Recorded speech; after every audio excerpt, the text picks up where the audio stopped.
We're kind of pressed for time. I know there's a lot of you guys who want to speak, but there's someone who was on the program who showed up. Clyde Travis. I'm going to read a quick bio of Clyde. All right, he's the sports radio talk show host on WBN, The Talk of Chicago. He's a well-respected sports writer, public speaker, mentor, coach, and golfer and tennis player. His sports career spans nearly 40 years.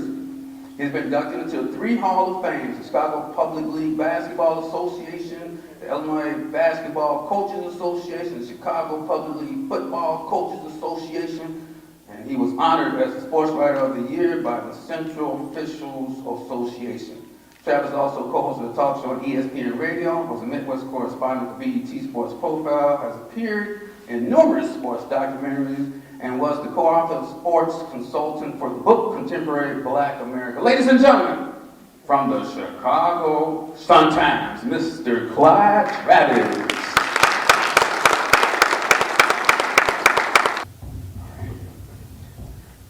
Partners have been targeted. Worked on deadlines all my life, and then I come in here. And this was not supposed to be a grand entrance, I'm telling you. You know, I'm only here.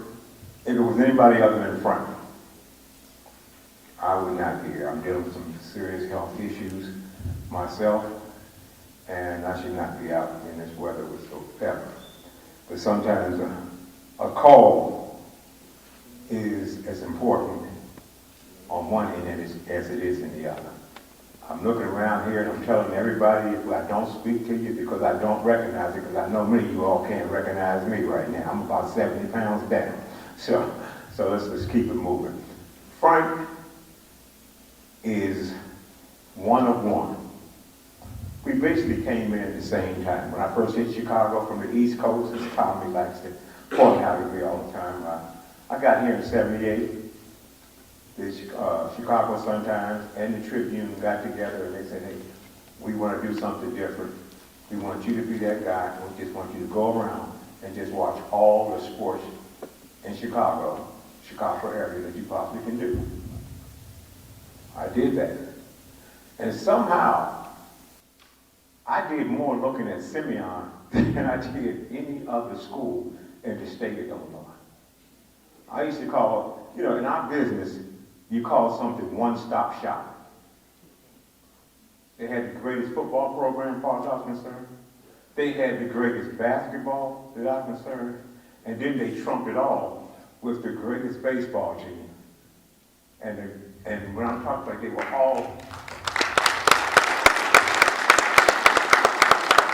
they were all managed by 3 of the most unique men that you would ever wanted to see in your life, and they were all different.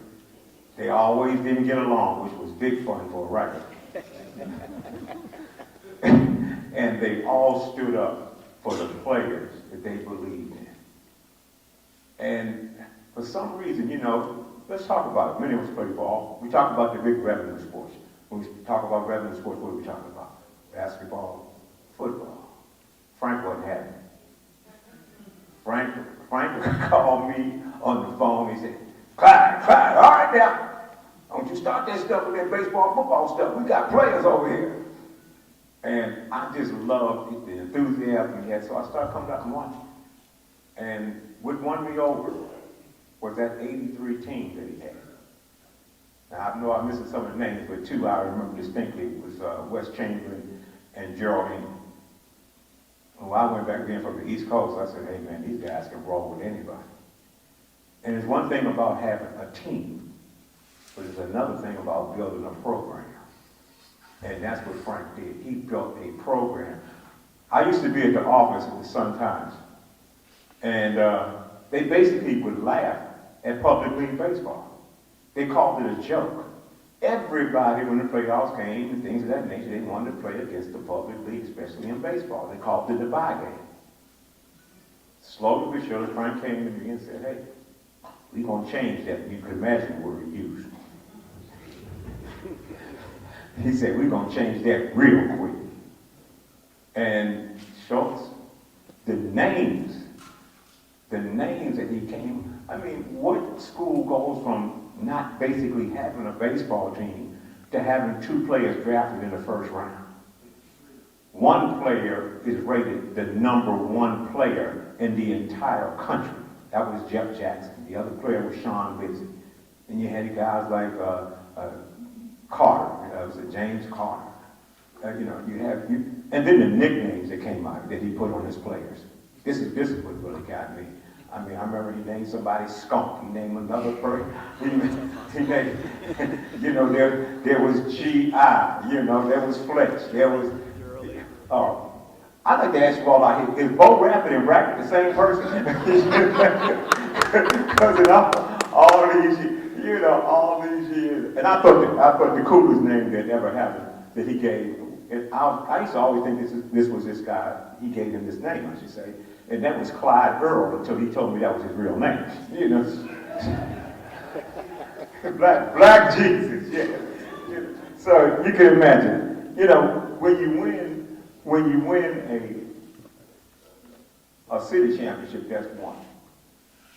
But let me make it real quick. I'm real convinced I didn't get a chance to look over my notes like I wanted to. But I'll say something. When you are the only one, I say the one-on-one, I'm thinking about the impact that he left on the city, which carried over to being in the state. But then when you're the only one that the state recognizes as good enough to be in their Hall of Fame,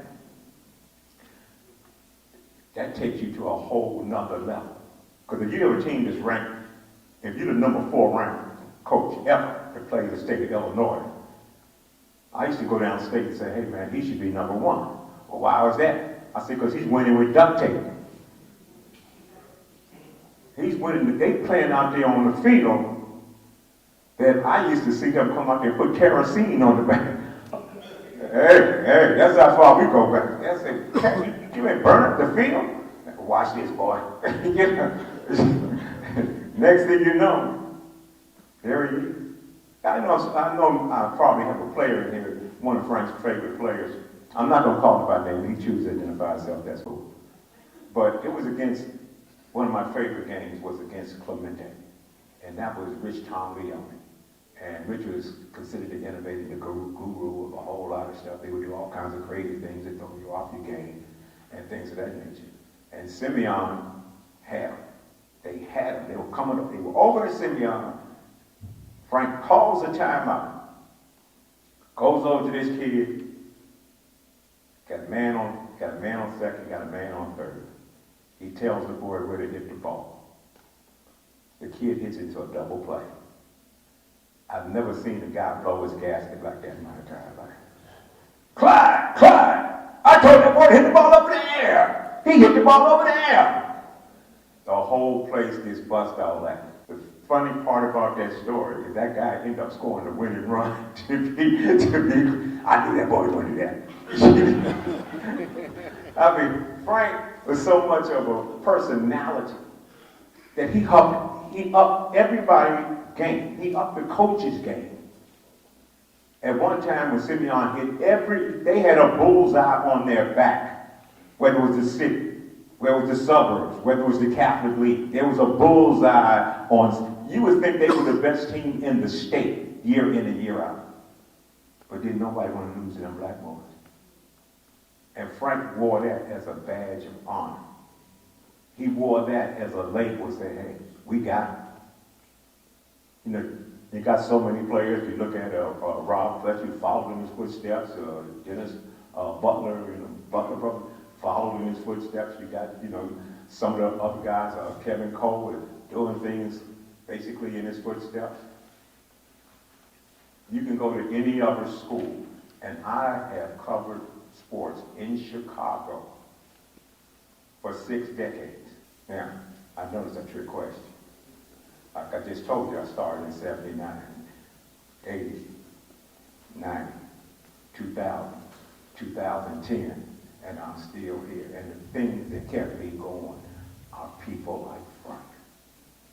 And I'll just close in saying that no elsewhere you go where you see a man who's done so much, revered so much, not worried about his accolades, but the difference between a coach like Frank and what's out there right now, he wasn't trying to be y'all friend when y'all was in high school. He said some real harsh things to a whole bunch of y'all. And that's the difference. But every one of you all are in here right now to honor one of the greatest people, one of the greatest characters ever to step foot on any of this soil in Chicago. And that bodes well for who you are, what you're doing, and the legacy that you all are continuing to lead. It's another guy out here, I see back there in the back right there, a great journalist. Raise your hand, you know who I'm talking about. He's back. He's back. I can't even think of it. He's interviewed me on occasions. I've talked to him. There he is. Like, stand up for a minute. I mean, just stand up right here. He's another one. Give me a look. Since I've been in the hospital, I've lost my memory a little bit. I'm telling you. What is your name? Coach May. May. Oh yeah. I guarantee you, there's some other coaches out here that feel the same way as I do. I don't talk behind anybody's back. So hey man, you put this. I'm telling you. You know, Simeon has always been special. It's always been different because one of the greatest pictures that I ever took in my entire life, and I've taken pictures with everybody, is when I was asked to be in a photo with Humphrey, with Al Scott, and with the man we honor today. That's on my wall. That's on my, and I'm telling you, when I tell you, I've got, that picture means so much to me because I'm an advocate of what each of these men have done.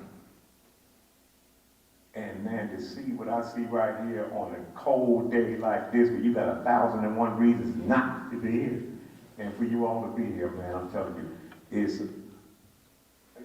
I definitely would talk about it on the radio because we need more of this right here. The occasion may be a little difficult to deal with, but the idea behind the occasion. And to all the Franks family, I see Derek over here. Whoever said that, I remember he was rolling around in the dirt, people kicking him and stuff. I said, Frank, why don't you get him over here? Ah, man, he couldn't take it. he get enough at home. Because Derek's a pretty good athlete himself, man, I'm telling you, But I appreciate it. And Derek, I'm going to tell you something. When you called me, it took a load off my mind. Because I had heard about it, but I didn't I said, I know they're not going to have something about Frank and not have me up here. It was a little personal. I'll be honest with you. That's how, I made it about me, as most people do, And I was honored and felt just, I can't say it, express it any other way than the fact that how honored I was that you all thought enough of me to make me a part of this occasion. Because one man that I hold in the highest of high esteem was your father. Thank you very much.